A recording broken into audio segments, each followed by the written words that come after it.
All right, diving in today, we're going to take a look at the life of Kris Kristofferson. Yeah, a true Renaissance man. That's what gets me, you hear the name, maybe me and Bobby McGee pops into your head, but this guy, he was so much more than just one song. Oh, absolutely.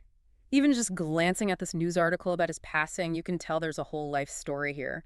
Enough to fill a book, honestly. Okay, so let's break it down. I mean, we're talking Golden Gloves, boxer, star athlete, went to Oxford. Can you imagine? And then there's the military service, all before music was even his main thing. It's kind of mind-blowing when you lay it all out like that. It makes you wonder, was he searching for something, some way to use all that talent, all those different passions? Right, like his life was chapters, and each one's a surprise. Maybe music. In a way, that was it. The way it's stories, it's poetry, pure emotion. Maybe that's where he finally felt like he could be all of himself at once. He definitely wasn't just another guy trying to make it in Nashville. You can hear that in his music, that drive, that restless spirit. Oh, yeah. Raw honesty in the lyrics, the way he messed with everyone's idea of what country music could be. Which brings us to the 1960s, right? Kristofferson shows up in Nashville. Big change coming. Nashville in the 60s, huh? It was all, well, pretty much set in its ways back then. Tradition. That was the name of the game. So picture this. Yeah. You've got your clean-cut guys singing about love gone wrong and, life on the road. And then, boom, Kris Kristofferson walks in. Long hair, bell-bottoms.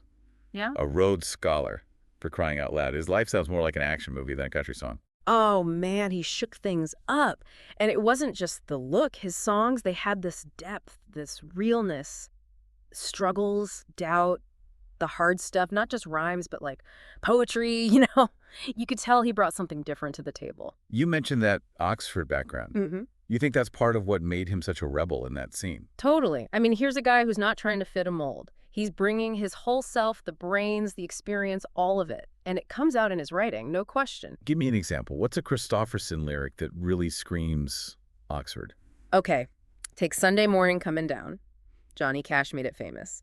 The beer I had for breakfast wasn't bad, so I had one more for dessert.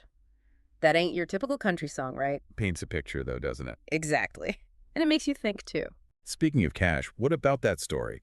Kristofferson landing a helicopter on his lawn to get him to listen to a demo. Probably got exaggerated over the years, you know how it goes.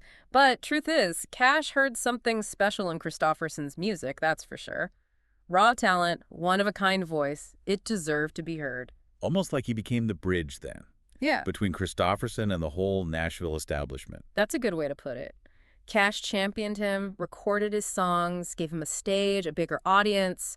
And it wasn't just Cash either. Willie Nelson, Janis Joplin, Waylon Jennings, they were all drawn to his work. The guy's shaking things up, pushing boundaries. What was it about Kristofferson, though? Why did his music connect with those icons so strongly? Was it just the honesty? Oh, it's more than that, right? It's universal. Love, loss, trying to find your place. That stuff's timeless. And nobody captures it quite like, well, me and Bobby McGee. Right, the one everyone knows, even if they don't know him, me and Bobby McGee. I mean, everyone's heard it, right? Janis Joplin, Kenny Rogers. But I bet most folks don't realize the story behind it is something else.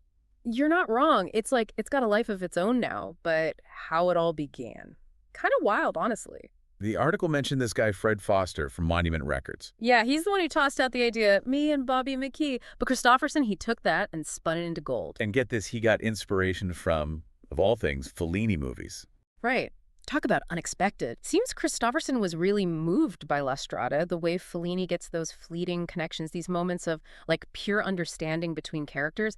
It stuck with him. So it's more than just a love song, then? Exactly. It's freedom, it's longing, it's how time just, well, it slips away. Bittersweet, Makes you hear it differently. And then there's Janis Joplin's version. Man. Recorded just a handful of days before she passed. Talk about bittersweet. Celebration of her voice, but also... Man. It's like her voice gave those words a whole new weight, Yeah. Haunting, almost. And it gets me thinking, it's not just artists who leave a legacy. A song can do that too, connect people, even after they're gone. The power of music right there. And speaking of legacy, we got to talk about Kristofferson as an actor too. Oh, right. I mean, A Star is Born with Streisand. And holding his own with Wesley Snipes in Blade. The guy did it all.